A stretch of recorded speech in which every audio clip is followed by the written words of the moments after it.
আমাদের আলোচনা ছিল খায়বার অভিযান। আল্লাহর রাসূল সাহাবায়ে কেরামদেরকে নিয়ে খায়বারের একদম কাছাকাছি চলে এসেছেন। যেদিন আল্লাহর রাসূল খায়বারে আক্রমণ শুরু করেছিলেন, ওই দিনের আগের রাত্রিতে আসিয়া রাসূলুল্লাহ সাল্লাল্লাহু আলাইহি সাল্লাম খায়বারের কাছাকাছি রাত্রি যাপন করলেন। ইহুদিরা কিন্তু বুঝতে পারে না যে আল্লাহর রাসূল বাহিনী নিয়ে একদম তাদের দুর্গের কাছাকাছি চলে এসেছেন। নবী করিম সাল্লাল্লাহু আলাইহি ওয়াসাল্লাম যখন কোনো অভিযান নিয়ে কোনো জাতির উদ্দেশ্যে বের হতেন, তখন সেই জাতির কাছে আল্লাহর রাসূল রাতের বেলা গিয়ে পৌঁছিতেন না। কাছাকাছি গিয়ে রাতে যাপন করে বাদ বাকি অংশটা দিনের বেলা আল্লাহর রাসূল যাইতেন। এটা আল্লাহ রাসূলের নর্মাল সুন্নত ছিল। যে কোনো অভিযান থেকে আল্লাহ রাসূল যখন ফিরতেন অথবা সফর থেকে ফিরতেন, আল্লাহ রাসূল রাত্রিবেলা বাড়িতে যাইতেন না। এটা নর্মাল সুন্নাহ। এখানে আমাদের লেসন, আমরা অনেক সময় সফরে করি, চেষ্টা করবেন দিনের বেলা গিয়ে বাড়িতে পৌঁছিতে। এটা আমাদের নবীর সুন্নত। সো আল্লাহ রাসূল খায়বারের যে দুর্গগুলো ছিল, সেই দুর্গগুলো এখনো পুরাপুরি দেখা যায়নি। এই পরিমাণ দূরত্ব থেকে আল্লাহ রাসূল রাত্রি যাপন করেছেন। যখন ফজরের সময় হয়েছে, আল্লাহ রাসূল ফজরের নামাজ আদায় করেছেন বিগালাসি, গলস অবস্থায়। গলস হচ্ছে গিয়ে আউয়াল ওয়াক্ত, অন্ধকার থাকতে আল্লাহ রাসূল পড়েছেন। বেশিরভাগ হাদিসে এটাই পাওয়া যায় যে রাসূলুল্লাহ সাল্লাল্লাহু আলাইহি ওয়াসাল্লাম ফজর নামাজ শুরু করতেন অন্ধকার থাকা অবস্থায়, আর শেষ করতেন পুরা ফর্সা হওয়ার পরে। পুরা ফর্সা হওয়ার পরে আল্লাহ রাসূল শেষ করতেন। কারণ আল্লাহ রাসূল তিলাওয়াত করেছেন 60 আয়াত, 100 আয়াত। এবং আল্লাহ রাসূল যদি বাকারা থেকে 60 আয়াত তিলাওয়াত করেন, তাহলে মোর দেন কোয়ার্টার, কাছাকাছি হাফ সিফারা। আল্লাহ রাসূল লম্বা কিরাত করতেন, 100 আয়াত, 60 আয়াত তিলাওয়াত করতেন ফজরের নামাজে। তো গলাসে শুরু করতেন আর শেষ হয়ে যাইত ফর্সা হওয়ার পরে। তো আল্লাহ রাসূল এদিন নামাজটা গলসের মধ্যে শেষ করে দিয়েছেন। অন্ধকার অবস্থায় নামাজ শুরু করেছেন এবং শেষ করে দিয়েছেন। নামাজ শেষ হওয়ার পরে আল্লাহ রাসূল অর্ডার করেছেন সাহাবায়ে কেরামদেরকে সামনে অগ্রসর হইতে। সাহাবায়ে কেরামগণ সামনে অগ্রসর হয়েছেন। এমন সময় মোটামুটি ফর্সা হইতেছে, লোকজন দেখতেছে যে ফজরের সময়ে, ফজরের আউয়াল ওয়াক্ত থেকে ফজরের মোটামুটি সূর্য ওঠার আগ পর্যন্ত দেখবেন কিছু ফুক ডাকাডাকি করে। এই দেশে এই বরকতটা নাই, আমরা শুনি নাই, কিন্তু দেখবেন আমাদের দেশে ডাকে, এগুলো আরবেও ডাকে। অনেক সময় ওই যে পঙ্গুপাল গুলো আছে ডাকাডাকি করে, আল্লাহর জিকির আজকার করে, অনেক পোকামাকড় আল্লাহর জিকির আজকার করে। তা মূল্যবান একটা সময়।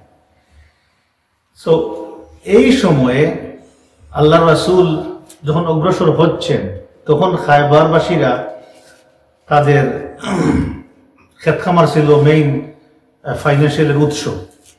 তারা কুদাল, হাতুড়ি যেগুলো আছে, তাদের টুকি, এইগুলো নিয়ে তারা ক্ষেত খামারের দিকে, এই ক্ষেতের ইকুইপমেন্ট নিয়ে তারা খেতে যাইতেছে।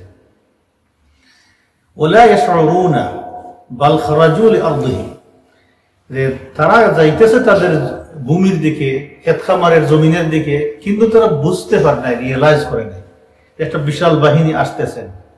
যখন আরেকটু কাছাকাছি গেছে এবং কিছু ফর্সাও আরেকটু বেশি হয়েছে, ফালাম্মা রাআউল জাইশ, যখন তারা আর্মি বাহিনী দেখছে, চিৎকার দিয়ে তারা বলা শুরু করেছে মুহাম্মদ ওয়াল্লাহি মুহাম্মদ ওয়াল খামিস, যে তারা বলতে লাগলো আল্লাহর কসম, মুহাম্মদ, মুহাম্মদ এসে গেছেন।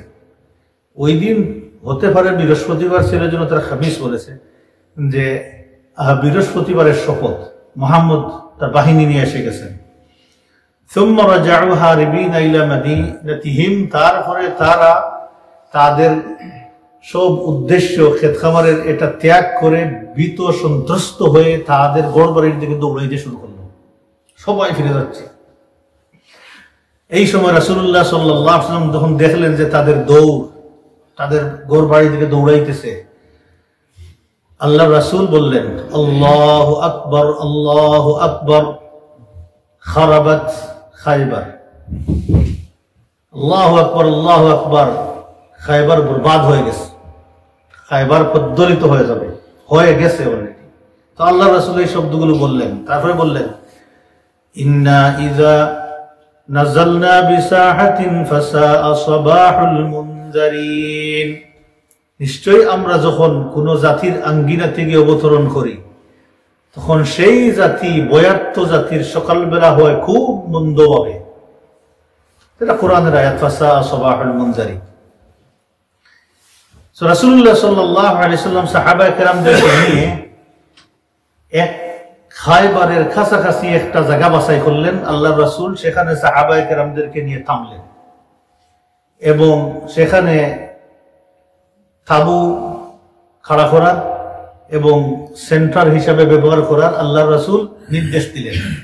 সাহাবায়ে কেরাম রেডি হয়ে গেছেন আল্লাহ রাসূলের আদেশকে তামিল করার জন্য। হুবাব ইবনুল মুনজির রাদিয়াল্লাহু আনহু আল্লাহর রাসূলের কাছে আসলেন, আসিয়া বললেন, ইয়া রাসূলুল্লাহ, এখানে যে আপনি সবাইকে আমাদেরকে থামাইতে বললেন এবং এই জায়গাটাকে বাছাই করে দিলেন যুদ্ধের জন্য, এই জায়গা কি আল্লাহর হুকুমে করেছেন না ইয়া রাসূলুল্লাহ আপনি নিজেই এটা সিদ্ধান্ত নিয়েছেন যুদ্ধের কল্যাণকর দিক মনে করে?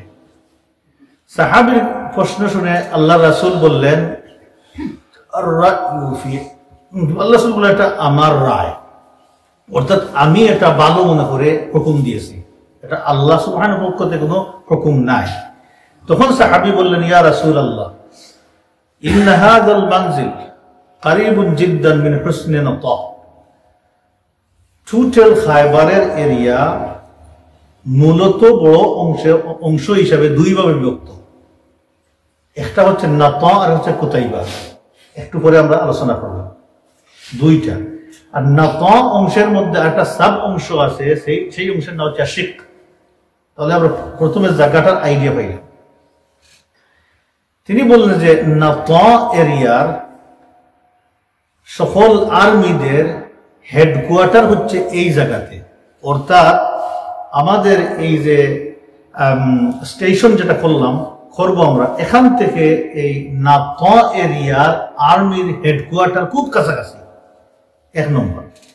দুই নম্বর বললেন যে এখানে তাদের সব বাছাই করা বড় বড় আর্মিরা থাকে, অ্যামিনিশন থাকে, তাদের এই এরিয়াটাকে কন্ট্রোল করা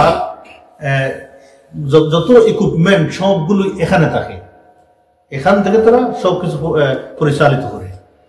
তিন নম্বর বললেন তারা এখান থেকে খুব সহজে আমাদেরকে দেখতে পারবে, আমরা কিন্তু তাদেরকে দেখতে পারবো না। চার নম্বর বললেন যে তাদের তীরগুলো তাসিলু ইলাইনা, আমাদেরকে হিট করবে খুব সহজে, কিন্তু সেহামুন আলা তাসিলু ইলাইহিম, কিন্তু আমাদের তীরগুলো তাদেরকে মারতে পারবে না। তিনি একটাই বুঝাইতে লাগলেন যে আমরা আসলে এই জায়গায় যদি থাকি তাহলে ডেঞ্জার বেশি, আমাদের বিপদ বেশি। পাঁচ নম্বর বললেন যে রাত্রিবেলা আমাদের এখানে অবস্থান করা কোনো সময় এটল এটা নিরাপদ নয়। তারপরে বললেন, ইয়া রাসূলুল্লাহ, 6 নম্বরে এই জায়গাতে আপনি দেখতেছেন প্রচুর পরিমাণ খেজুর গাছ আছে, চতুর্দিকে খেজুর গাছ আছে, ও মাকানু গাইদ, আর জায়গাটা উঁচু নিচু, যুদ্ধের জন্য মুঠেও এই জায়গা ফিট নয়। উনি উনার মতামত আল্লাহ রাসূলের কাছে সার্বিকভাবে পর্যালোচনা করার জন্য আল্লাহ রাসূলের কাছে একটা রূপরেখা দিয়ে দিলেন। রাসূলুল্লাহ সাল্লাল্লাহু আলাইহি ওয়াসাল্লাম সাহাবীর কথা শুনে বললেন, এটা খুব গুরুত্বপূর্ণ একটা বিষয়, তোমাকে ইনফরমেশন দিচ্ছ, এটা আসলে বিবেচনার যোগ্য। আল্লাহ রাসূল ইমিডিয়েটলি সাহাবায়ে কেরামদেরকে অর্ডার করলেন, তাহলে এই জায়গা ছাড়ো এবং আরেক জায়গাতে সামনে অগ্রসর হোক। সাহাবায়ে কেরামগণ অন্য জায়গাতে অন্য দিক দিকে যখন গেলেন, আল্লাহ রাসূল বললেন, এখন ঠিক আছে, তোমরা এখানে তাঁবু রাখতে পারো। সাহাবায়ে কেরাম রাদিয়াল্লাহু তাআলা আলাইহিম আজমাইনদেরকে নিয়ে আল্লাহ রাসূল যখন গেলেন, আর পুরা সকাল হয়ে গেল, সূর্য উঠে যাচ্ছে, তা খায়বারের পুরা এরিয়াটা যখন নজরে চলে আসলো আল্লাহ রাসূলের, তখন রাসূলুল্লাহ সাল্লাল্লাহু আলাইহি ওয়াসাল্লাম বললেন, থামো, আর সামনে অগ্রসর হইও না, সাহাবায়ে কেরাম সবাই সেখানে থামলেন।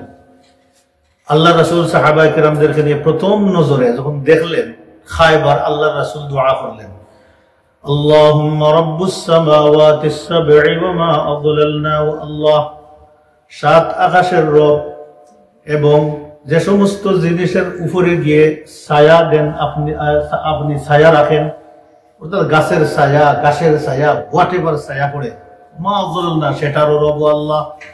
আল্লাহ রাসূল কিভাবে দোয়া করতেন আল্লাহ তাআলার কাছে দেখেন, কারীব হওয়ার জন্য কিছু শব্দ আল্লাহ রাসূল ইউজ করতেন, এই শব্দগুলোই আল্লাহ তাআলার একদম কাছে নিয়ে যাইত। ও আল্লাহ, যে আল্লাহ সপ্তম আকাশের রব, আর যে জিনিসগুলোর উপরে গিয়ে ছায়া পড়ে, যে আল্লাহ ছায়া দেন সেই রবে আল্লাহ, আপনি তো তাদের রব, আপনার কাছে আমরা চাইতেছি।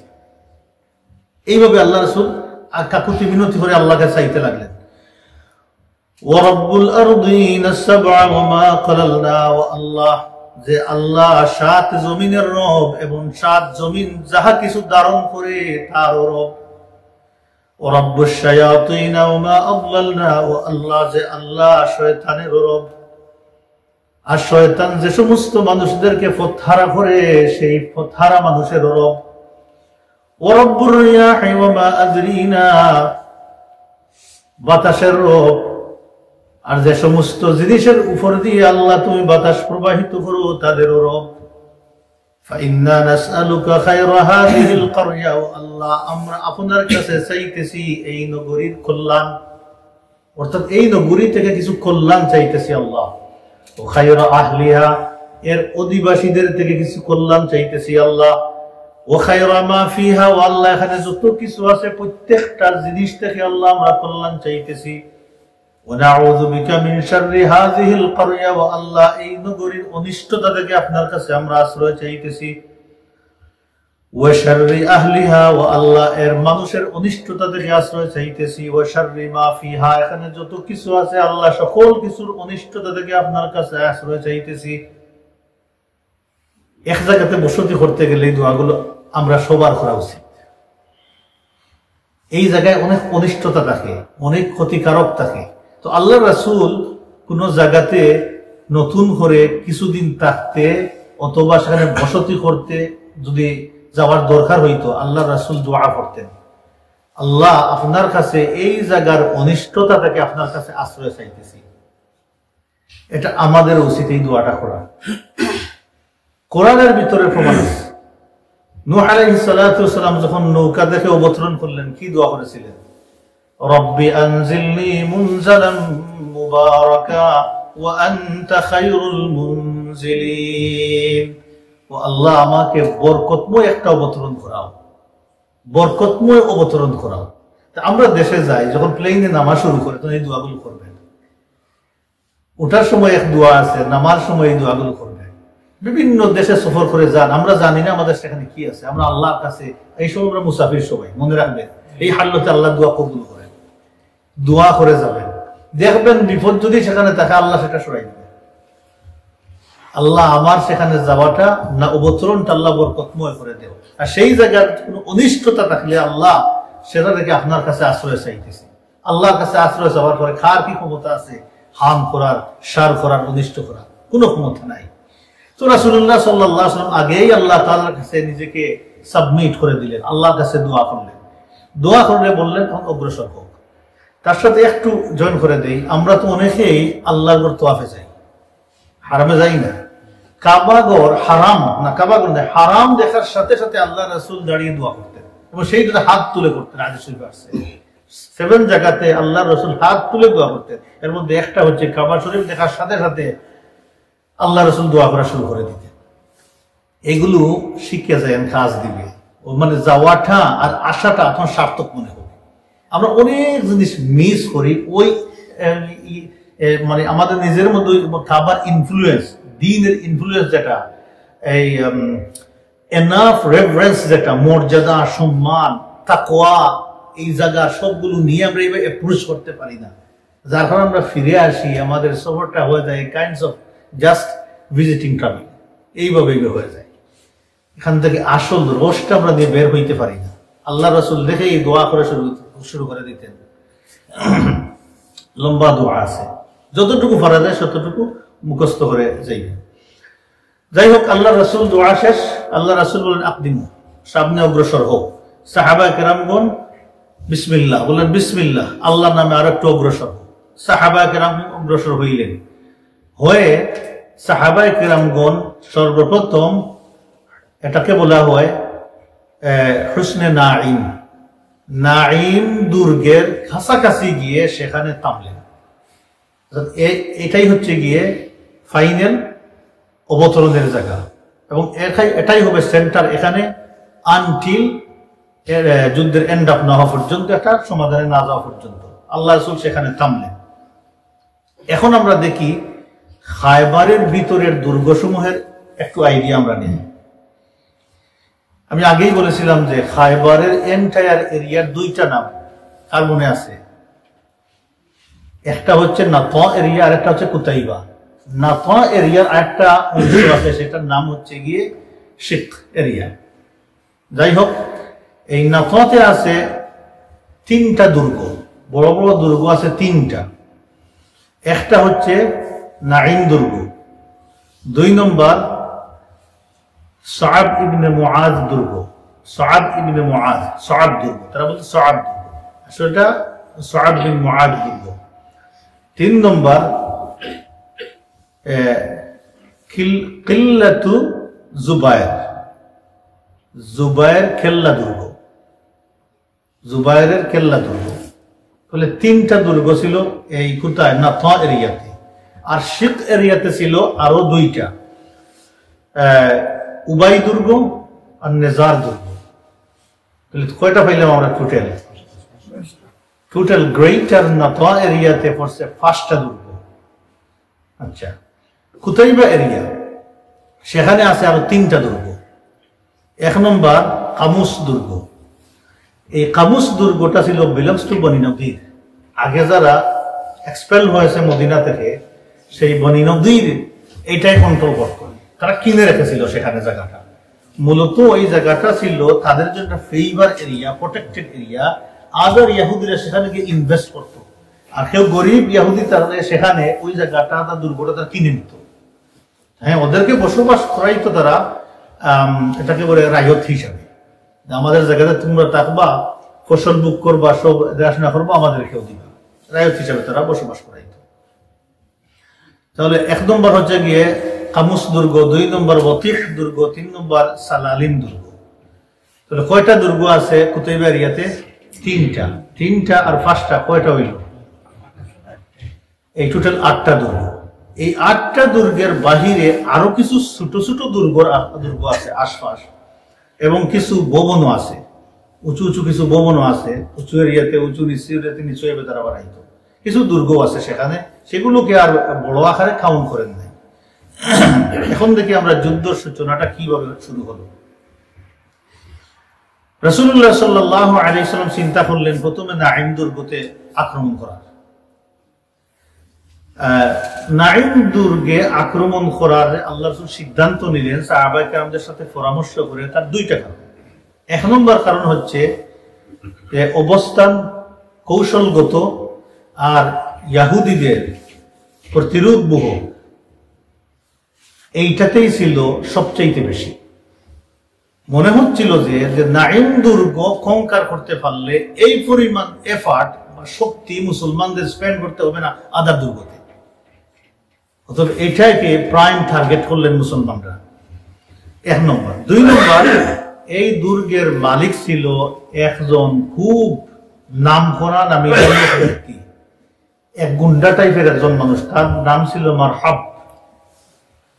এই মারহাবকে নিয়ে পুরা ইয়াহুদি সমাজ এবং আরবের অনেক মানুষ গৌরব করত। বড় লাট, খুব শক্তিশালী মানুষ, ভয়ঙ্কর যোদ্ধা ছিল সে। তখন তারা তাকে গণনা করত যে 1000 যোদ্ধার মোকাবিলায় মারহাব যথেষ্ট।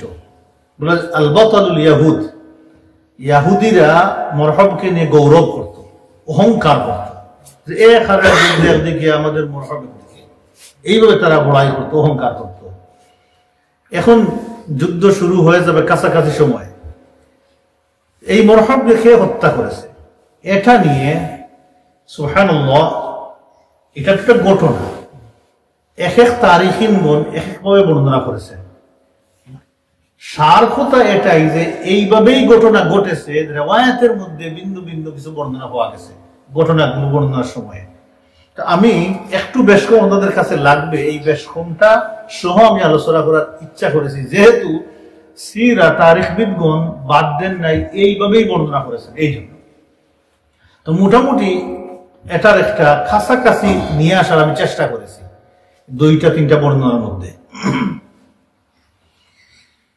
প্রথম কথা হচ্ছে সালামা ইবনুল আকওয়া রাদিয়াল্লাহু তাআলা আনহু, তিনি বর্ণনা করতেছেন রাসূলুল্লাহ সাল্লাল্লাহু আলাইহি ওয়াসাল্লাম প্রথমে আবু বকর রাদিয়াল্লাহু তাআলা আনহুর হাতে পতাকা দিয়ে বললেন, যাও বিসমিল্লাহ, যুদ্ধ শুরু করো। ওনার নেতৃত্বে যুদ্ধ শুরু হয়েছে। প্রচন্ডভাবে মুসলমানগণ যুদ্ধ করতেছেন, শক্তি সামর্থ্য দিয়ে, উদ্দামতা দিয়ে, উদ্দীপনা দিয়ে যুদ্ধ করতেছেন। ইহুদিগণ তাও যুদ্ধ করতেছে, কিন্তু শেষ রেজাল্ট কেউ বিক্রি লাভ করতে পারেন নাই। আবু বকর রাদিয়াল্লাহু আনহু ফিরে আসছেন, জয়লাভ করতে পারেন নাই।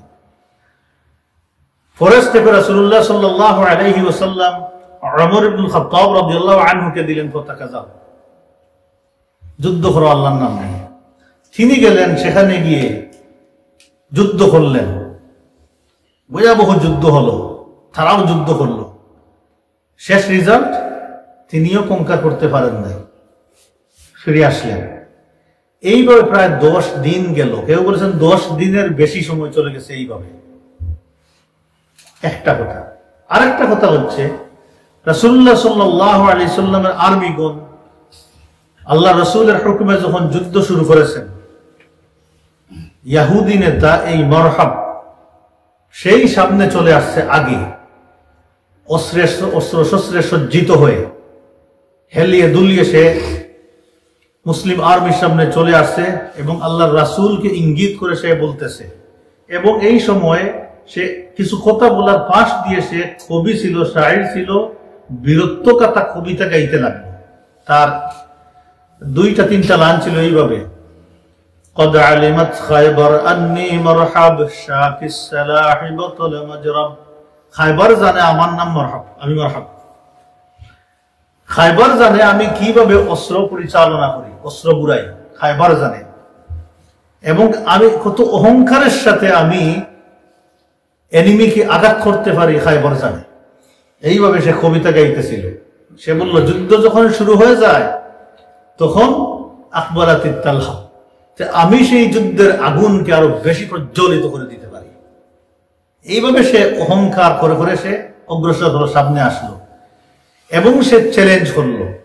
দেখো, কারণ এটা তার করার দরকার ছিল। কারণ কি, ইহুদিরা মনে করতো সে একাই কয়জনের সমান, 1000। এই জন্য তার বীরত্ব দেখানোর জন্য সে তো মনে করেছে মনে প্রাণে যে আমাদের তো পরাজয় হবে না, আমরা তো এদেরকে পরাজয় দিব, কোনো সন্দেহ নেই। এদের পরাজয় দেওয়ার পরে আমি হয়ে যাব এখানে একচ্ছত্র লিডার, অতএব এই সুযোগটা আমি ছাড়বো কেন। এই জন্য সে মুবাজারার ডাক দিল, বলল যে কে আসো আমার সাথে মূল্য যুদ্ধ করবে, আসো, একা একা যুদ্ধ করবো, একজন একজন করে আসো, সবাই আসার দরকার নাই।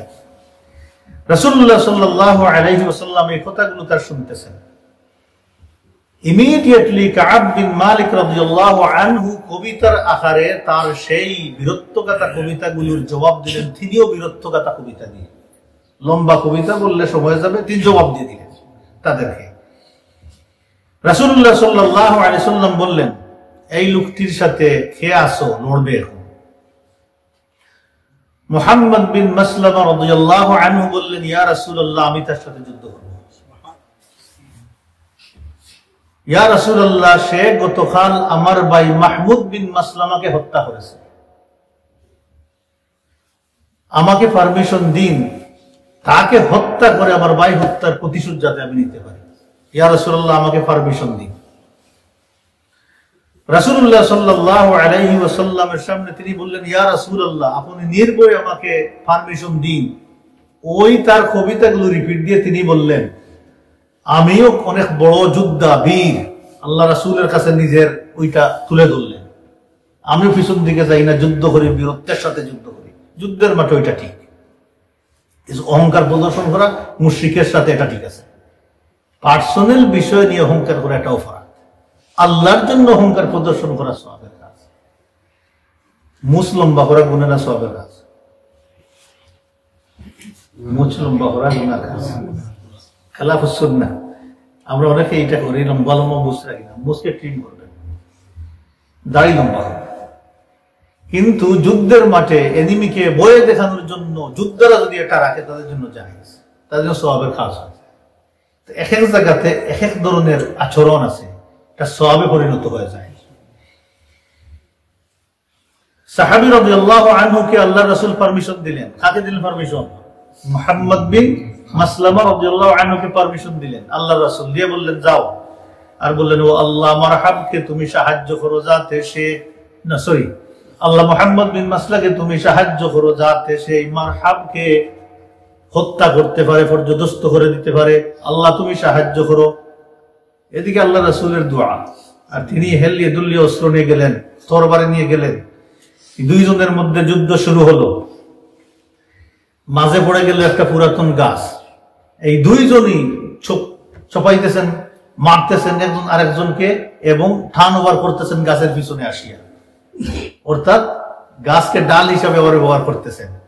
যখন দেখছেন পারতেছেন না, তো গাছের পিছনে চলে আসছেন, আবার শুরু করেছেন। তিনিও করতেছেন, সেও করতেছে। এইভাবে একটু সময় চলার পরে দেখা গেল যে মারহাবের এই অস্ত্রটা মুহাম্মদ বিন মাসলামার ডালের মধ্যে আটকে গেছে। তখন তিনি তরবারিটা নিয়ে তার গর্দনটা উড়াই দিলেন। মুসলমানরা তাকবীর দিলেন, আল্লাহু আকবার, পড়ে গেছে একটা। সে মারা যাওয়ার পরে তার ভাই ইয়াসার, সে আসিয়া অহংকারের সাথে একইভাবে ডাক দিলেন। তখন সেই ডাকের জবাব দিলেন জুবাইর ইবনুল আওয়াম রাদিয়াল্লাহু আনহু। তিনি যখন খাড়া হয়ে অস্ত্র নিয়ে যাইতে শুরু করলেন, পিছন দিক থেকে উনার মা সফিয়া বিনতে আব্দুল মুত্তালিব, আব্দুল মুত্তালিবের মেয়ে সফিয়া, আল্লাহ রাসূলের ফুফু, তিনি বলেন, ইয়া রাসূলুল্লাহ, আমার ছেলে মারা যাবে নাকি এখানে? ইয়া রাসূলুল্লাহ, আমার ছেলে মারা যাবে নাকি এখানে? আল্লাহ রাসূল বললেন, না, তুমি ঠান্ডা হও, মারা যাবেন না, সে মারবে তাকে। আল্লাহ রাসূল বললেন। সো জুবাইর ইবনে আওয়াম রাদিয়াল্লাহু আনহু সামনে গেলেন। যুদ্ধ শুরু হলো ইয়াসারের সাথে। সত্যি সত্যি দেখা গেল একটু সময় যেতে না যেতে জুবাইর ইবনে আওয়াম রাদিয়াল্লাহু আনহু ইয়াসারের গর্দান উড়াই দিলেন। শেষ, এই কাফির জাহান্নামে গেল। সাহল ইবনে সাআদ রাদিয়াল্লাহু তাআলা আনহু বলতেছেন, রাসূলুল্লাহ সাল্লাল্লাহু আলাইহি ওয়াসাল্লাম ইরশাদ করেছেন, খায়বারের দিন আল্লাহর রাসূল বলেছেন, এক পর্যায়ে গিয়ে লা উতিয়ান্নার রায়াতা গাদান রাজুলান ইউহিব্বুল্লাহ ওয়া রাসূলুহু ইউহিব্বুহুল্লাহ ওয়া রাসূলুহু, আমি আগামী কাল তোমাদের একজনের হাতে আমি পতাকা তুলে দিব। যার হাতে পতাকা তুলে দিব সে আল্লাহ এবং তার রাসূলকে ভালোবাসেন, আল্লাহ এবং আল্লাহর রাসূলও তাকে ভালোবাসেন। আল্লাহ সে ঘোষণা দিলেন। এতে বোঝা যাচ্ছিল যে যুদ্ধ হচ্ছে কিন্তু বিজয় হইতেছে না। তা আল্লাহ রাসূল এই ঘোষণা যখন দিলেন, আল্লাহ কি বললেন? বললেন, ইফতাহিল্লাহু আলা ইয়াদাইহি, আল্লাহ তার হাতেই বিজয় দান করবেন। সুবহানাল্লাহ ওয়া বিহামদিহি। এখন মনে করেন সাহাবায়ে কেরাম মনে কিভাবে এটা নিবেন? আল্লাহ রাসূল এই ঘোষণা যখন দিচ্ছেন যে দিন যুদ্ধ হয়ে যাচ্ছে, বিজয় হইতেছে না, এখন আল্লাহ রাসূল ঘোষণা দিলেন যে আগামীকাল একজনের হাতে পতাকা দিব যিনি আল্লাহ আল্লাহ রাসূলকে ভালোবাসেন, আল্লাহ এবং আল্লাহ রাসূলও তাকে ভালোবাসেন, আল্লাহ তাআলা তার হাতের মাধ্যমে বিজয় দান করবেন। কথাটা কেমন কথা? এটা কনফার্ম হয়ে গেল যে এমন এক ব্যক্তি যিনি আল্লাহ আল্লাহ রাসূলকে ভালোবাসেন, এই সার্টিফিকেট। দুই নম্বর, আল্লাহ আল্লাহ রাসূল তাকে ভালোবাসেন, আর কি পাওয়ার আছে সেখানে? এত বড় একটা সার্টিফিকেট। দুই নম্বর, দুনিয়ার বিষয় যে আল্লাহ তার মাধ্যমে বিজয় দান করবেন। সাহাবা কেরামদের মধ্যে বিষয়টা সাংঘাতিক ভাবে মানে এটা চিন্তার খোরাক করে দিলেন। فبات الناس يذوقون ليلتهم ايهم يعطاها সেই রাত্রিতে কোন সাহাবী ঘুমান নাই সকল সাহাবী এই চিন্তার মধ্যে রাত কাটিয়ে দিয়েছেন এই চিন্তা করতে করতে রাত কাটাই দিয়েছেন যে এমন কি আছে আমাদের মধ্যে আল্লাহর রাসূল আগামী কাল পতাকা দিবেন আল্লাহর রাসূলকে তিনি আল্লাহর রাসূল তাকে ভালোবাসেন তিনি আল্লাহর রাসূলকে ভালোবাসেন ঘুমান নাই ওমর খাত্তাব রাদিয়াল্লাহু আনহু বলতেছেন আমার জীবনে কোন দিন কোন পদের প্রতি লোভ ছিল না এক রাত ছাড়া কোন দিন কোন পদের প্রতি কোনো লোভ ছিল না কিন্তু এই রাত হিসাব করতেছিলাম পরের দিন আল্লাহ তাআলা আমাকে কি দিবেন আর আমি মনে মনে চিন্তা করছিলাম আমি কত ভালোবাসি আল্লাহর রাসূলকে আল্লাহর রাসূলের জন্য আমার কত ভালোবাসা আল্লাহর জন্য কত ভালোবাসা জাস্ট ইমাজিন করুন প্রত্যেকটা সাহাবী তখন তাদের লাভ কি পরিমাণ বাড়িয়েছিল আল্লাহর রাসূলের জন্য ইমাজিন করে ওইটা হওয়ার জন্য সুবহানাল্লাহ বিহামদিহি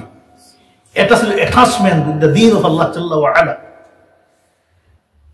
সুবহানাল্লাহ বিহামদি সাহাবায়ে কেরামগণ পরদিন সকালের সময় ফালাম্মা আসবাহু গাদাউ আলা রাসূলিল্লাহ সাল্লাল্লাহু আলাইহি ওয়াসাল্লাম সকালবেলা সকল সাহাবী আল্লাহর রাসূলের কাছে আসিয়া ভিড় জমাইলেন সকল সাহাবী আল্লাহর রাসূলের কাছে আসিয়া ভিড় জমাইলেন কুল্লুহুম ইয়ারজু আন ইউতাহা সবার আশা ছিল আল্লাহর রাসূলের কাছ থেকে পতাকাটা নিতে সবাই কিন্তু নিশ্চুপ কেউ তো ডিমান্ড করতেছেন না সবাই অপেক্ষমান রাসূলুল্লাহ সাল্লাল্লাহু আলাইহি ওয়াসাল্লাম বললেন আইনা আলী ইবনে আবি তালিব ওয়ার ইজ আলী ইবনে আবু তালিব আলী ইবনে আবু তালিব কোথায় সবাইকে দেখতেছি আমার আলীকে কেন দেখতেছি না আলী নাই সবাই এসে উপস্থিত হয়েছেন আলী রাদিয়াল্লাহু নাই সাহাবায়ে কেরামগণ বললেন ইয়া রাসূলুল্লাহ হুয়া ইয়াশতাকি আইনাইহি উনার চোখ উঠা রোগ হয়েছে চোখের মধ্যে ব্যথা দেখতে পারতেছেন না দুলা তো অনেক সময় কি হয়ে যায় চোখের মধ্যে ব্যথা হয়ে যায় চোখ রোগ হয়ে যায় উনি অসুস্থ তিনি বললেন যাও তাকে নিয়ে আসো আমার কাছে সাহাবায়ে কেরামগণ উনাকে আল্লাহর রাসূলের কাছে নিয়ে আসলেন ফাবাসাকা ফি আইনাইহি আল্লাহর রাসূল মুখের লালা দিয়ে চোখের উপরে এইভাবে লাগিয়ে দিলেন আল্লাহর রাসূলের মুবারক হাত মুবারক লালা আলী রাদিয়াল্লাহু তাআলা আনহুর চোখের উপরে পড়ার সাথে সাথে ফাবারা আল্লাহর রাসূল দোয়া করলেন সাথে সাথে তিনি ভালো হয়ে গেলেন এমন ভাবে ভালো হলেন ফাইল্লাম ইয়াকুন বিহি ওয়াজা মনে হচ্ছিল কোনো দিন উনার চোখের মধ্যে কোনো রোগ ছিল না কোনো ব্যথাও ছিল না সুবহানাল্লাহ এই কারণে এইটার মধ্যে একটা নিয়ামত আছে আপনার আমার সবার নিজের লালার মধ্যে নিজেরই অনেক উপকারী জিনিস আছে এখানে আল্লাহ তাআলা কিছু ঔষধ রেখে দেন সকালবেলা আমরা সময় কুল্লি করে গিয়ে পানি খাই কুল্লি না করে খাই কিছু উপকার হবে তবে নাক পরিষ্কার করে খাইসুমের মধ্যে শয়তান রাত্রি যাপন করে মুখের মধ্যে নয় নাকের ভিতরে শয়তান রাত্রি কাটায় যাই হোক রাসূলুল্লাহ সাল্লাল্লাহু আলাইহি ওয়াসাল্লাম সাহাবায়ে কেরামদের জন্য জীবন্ত মেডিসিন ঔষধ ছিলেন এটা ছিল আল্লাহর বরকত এটা ছিল আল্লাহ পাকের বরকত রাসূলুল্লাহ সাল্লাল্লাহু আলাইহি ওয়াসাল্লাম পতাকা দিলেন দিয়ে বললেন উনফুজা আলা রিসলিকা হাত্তা তানজিলা বিসাহাতিহিম এই পতাকা নেও তুমি দুনিয়া সুজা তুমি তাদের আঙ্গিনাতে গিয়ে অবতরণ করো তাদের একদম উঠানে যাও আঙ্গিনাতে যাও সেখানে গিয়ে তুমি অবস্থান করো সেখানে গিয়ে তুমি তাদেরকে সুম্মা দুউহুম ইলাল ইসলাম ইসলামের দাওয়াত দাও ওয়া আখবিরহুম বিমা ইয়াজিবু আলাইহি মিন হাক্কিল্লাহি তাবারাকা ওয়া তাআলা ফীহি এবং তাদেরকে জানিয়ে দাও আল্লাহ তাআলার হকের ব্যাপারে তাদের উপরে যে দায়িত্বগুলো আছে কম্পালসারি দায়িত্বগুলো তাদেরকে তুমি শুনিয়ে দাও فوالله لأن يهدي الله بك رجلا واحدا خيرا لك من حمر النعم আল্লাহ তাআলার কসম আল্লাহ যদি তোমার দ্বারা এক ব্যক্তিকে হেদায়েত দান করেন সেটা হবে তোমার জন্য লাল ঘোড়ার চাইতে উত্তম সুবহানাল্লাহ বিহামদিহি লাল ঘোড়া কোন জিনিস আরবরা যারা যুদ্ধ করেন তাদের কাছে সবচেয়ে প্রিয় ছিল এবং ইন জেনারেল সবার কাছে প্রিয় ছিল লাল ঘোড়া এটা একটা স্পেশাল ছিল আমাদের যুগে কোনো গাড়ি আছে না কোন গাড়ি কার কাছে প্রিয় আমি তো এক্সপেরিয়েন্স আমার নাই ওদের সাথে একজন গল্প করে তুমি বুঝি আর কি হবি শখ এগুলো তো সাহাবায়ে কেরামদের কাছে এইভাবে ছিল যে ঘোড়াটা এটা ছিল স্পেশাল সামথিং তো আল্লাহ রাসূল বললেন, তোমরা এটা যেমন ভাবে আকাঙ্ক্ষা করো চাও, এর চাইতে অনেক উত্তম যদি আল্লাহ তোমার দ্বারা একজনকে হেদায়েত দান করেন। এটা কি বোঝা যায়? দাওয়াতি কাজের গুরুত্ব। যুদ্ধ তো করবো, আগে দাওয়াতটা দিয়ে দাও। আলী রাদিয়াল্লাহু তাআলা আনহু আল্লাহর রাসূলের হুকুম নিয়ে, ইনস্ট্রাকশন নিয়ে সামনে অগ্রসর হলেন এবং তাদেরকে দাওয়াত দিলেন। এলোকুয়েন্টলি দিন তাদের কাছে দ্বীনের কথাগুলো শুনিয়ে দিলেন। তারা শুনলো, শোনার পরে তারা বলল যে আমরা কাফারনা, আমরা অস্বীকার করলাম, রিফিউজ করলাম তোমার এগুলো আমরা অ্যাকসেপ্ট করতে পারলাম না। এমন সময় ওই যে একটা বর্ণনা বললাম না, ওই বর্ণনার মধ্যে এটা চলে আসছে আবার। এই সময় মারহাব বের হয়ে এই কবিতাগুলো গেয়ে গেয়ে, হেলিয়ে দুলিয়ে, বিরচিত কবিতা গেয়ে সে আসিয়া মুবাজারার ডাক দিল। এই কবিতাগুলো সে গাইল। قد علمت خيبر أني مرحب شاك السلاح بطل المجرب إذا الحروب أقبلت تلهب। এই কবিতা সে গাইল। সালাম আকওয়া রাদিয়াল্লাহু আনহু বলতেছেন, আমার চাচা আমির রাদিয়াল্লাহু আনহু এগিয়ে গেলেন তার সামনে অগ্রসর হলেন আমির রাদিয়াল্লাহু আনহু। তিনিও কবিতা গাইলেন এইভাবে, قد علمت خيبر أني عامر, খায়বারও জানে আমি হচ্ছে আমির। শাকিস সালাহ বাতাল মাগামির, আমিও অস্ত্র চালনায় খুব পারদর্শী, আমিও ফিসপা হই না, যুদ্ধের মোড় ঘুরিয়ে দিতে আমি খুব বীরত্ব প্রদর্শন করতে পারি। তিনিও এইভাবে কবিতা গাইতে শুরু করলেন এবং দুইজনের মধ্যে যুদ্ধ শুরু হয়ে গেল। ফাখতালাফা দরবাতাইন, দুইটা করে আঘাত করলেন, কেউ কাউকে পারলেন না ডিফিট দিতে। মারহাবের আঘাতগুলো আমির রাদিয়াল্লাহু আনহুর ইয়েতে পড়লো, ডালের মধ্যে পড়তে লাগলো। তিনি একটু নিচু এরিয়াতে চলে গেলেন, নিচুতে, মানে যুদ্ধের সময় তো দেখেন নাই কোন জায়গাতে দৌড়ছে, নিচুতে চলে গেছেন, সে উপরে চলে গেল মারহাব। এবং মারহাবের তরবারিটা লম্বা ছিল আর আমির রাদিয়াল্লাহু তরবারিটা কাসীরান, সাইফুহু কাসীরান, ওনার তরবারিটা শর্ট ছিল। এতে করে তিনি করলেন কি, যে তার পায়ের মধ্যে আঘাত দেওয়ার চেষ্টা করলেন, কিন্তু সেটা সামহাউ মিস হয়ে সে নিজের আঘাতে পড়ে গেল। কিন্তু তিনি ইনজুর্ড হয়ে পড়ে গেলেন আর সে তাকে হত্যা করলেন, শাহাদাত বরণ করিয়ে দিল। আমির রাদিয়াল্লাহু আনহু শহীদ হয়ে গেলেন।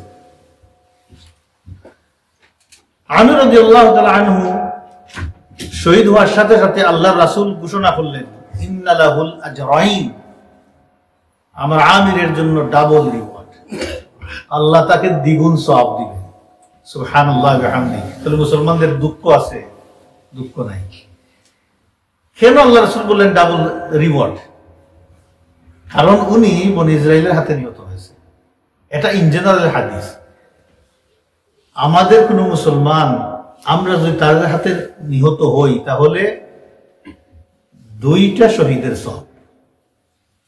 এই কথার মানে কি, তার অনেক ব্যাখ্যা আছে। এর মধ্যে সবচেয়ে বড় প্রাইম যে ব্যাখ্যা, সেই ব্যাখ্যা হচ্ছে যে এই উম্মতের ভয়াবহ যুদ্ধগুলো এদের সাথেই হবে, এদের দ্বারাই দিনের সবচেয়ে ক্ষতি হবে, যার কারণে তোমরা রেডি থাকো এই সওয়াবটা লুটার জন্য, নেওয়ার জন্য।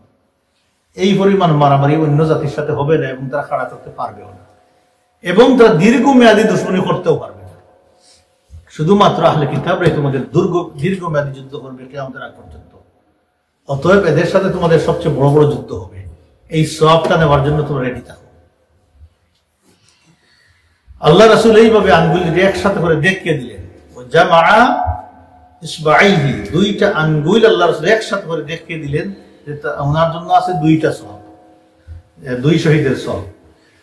তখন সালামা ইবনে আকওয়া রাদিয়াল্লাহু আনহু বলতেছেন বিষয়টা ক্লারিফাই করার জন্য, ওয়া ইন্নাহু লাজাহিদুন মুজাহিদুন, তিনি এমন একটা মুজাহিদ ছিলেন আমির, আমার চাচা আমির রাদিয়াল্লাহু আনহু, যে উনার মতো আরবে জীবন্ত মুজাহিদ যোদ্ধা আসলে কম ছিলেন। আল্লাহর হুকুম হয়ে গেছে, তিনি সেখানে শহীদ হবেন, হয়ে গেছে, আল্লাহ শহীদ করে দিয়েছেন। তারপরে মারহাব আবার মুবাজারার ডাক দিল, মূল্যযুদ্ধ, খেয়ে আসো আমার সাথে যুদ্ধ করো। এইভাবে সে কবিতা গাইতে শুরু করলো, তার সাহসও বেড়ে গেল। সালামা ইবনে আকওয়া রাদিয়াল্লাহু তাআলা আনহু বলতেছেন, এখন আলী রাদিয়াল্লাহু তাআলা আনহু, আলী ইবনে আবি তালিব রাদিয়াল্লাহু আনহু অগ্রসর হলেন তার সাথে মোকাবিলা করার জন্য। আলী রাদিয়াল্লাহু তাআলা আনহু তিনিও সেভাবে কবিতা গাইতে লাগলেন, যেভাবে সে বলতে লাগলো। তিনি বললেন, আনাল্লাযী সুম্মাসনি হায়দার কালাইসু গাবাত কারিহুল মানজার আও ফীহিম বিসসা'i কাইলাস সান্দার। তিনি বলতে লাগলেন, আমার নাম রেখেছেন হায়দার। হায়দার আলী রাদিয়াল্লাহু হায়দার না, আমার নাম রেখেছেন হায়দার। বনের বাঘের মতো আমি ভয়ঙ্কর, আমি আসাদুল্লাহ, কিভাবে আঘাত করতে হয় আমি সেটা জানি। আনবো আমি আঘাত তোমার উপরে পূর্ণ তর। এইভাবে তিনি কবিতা গাইলেন। তিনিও সামনে হেলিতে অগ্রসর হলেন। সে যখন রেডি হচ্ছিল, একজনকে হত্যা করে সে মনে করছে তো আমি তো অনেক শক্তিশালী, সে মোটামুটি তার তরবারিটা এখনো এইভাবে রয়েছে, আলিরাদের চোখ করে তার দূর দিয়ে সামনে গিয়ে তার মাথাটা বলে গেছে শেষ। তখন হায়দার সিং চেখে তার বডি সে জমিতে পড়ে গেছে। তারপরে আল্লাহ সুবহানাহু ওয়া তাআলা আলী রাদিয়াল্লাহু তাআলা আনহু হাতেই বিজয় দিয়েছেন খায়বারে। আলী রাদিয়াল্লাহু তাআলা আনহু আরো সামনে একটু অগ্রসর হলেন। এই তাকে হত্যা করার পরে অগ্রসর হয়ে আল্লাহ রাসূলের ইনস্ট্রাকশন অনুযায়ী কিছু দাওয়াত দিলেন আবার এদেরকে। তখন এই দুর্গের উপর থেকে একজন ইহুদি মুখ বাড়িয়ে সে বলল, মান আনতা, তুমি কে? আলী রাদিয়াল্লাহু আনহু বললেন, আনা আলী ইবনে আবি তালিব, আমি আলী ইবনে আবু তালিব। তখন ইহুদি বলল, আলাউতুম ওয়া আনজালা আলা মুসা, মুসার উপরে আল্লাহ যে কিতাব নাজিল করেছেন সেই কিতাবের শপথ, তোমরা বিজয়ী হয়ে গেছো। এই সুসংবাদটা আলী রাদিয়াল্লাহু আনহুকে সেই উপর থেকে ইহুদি দিল।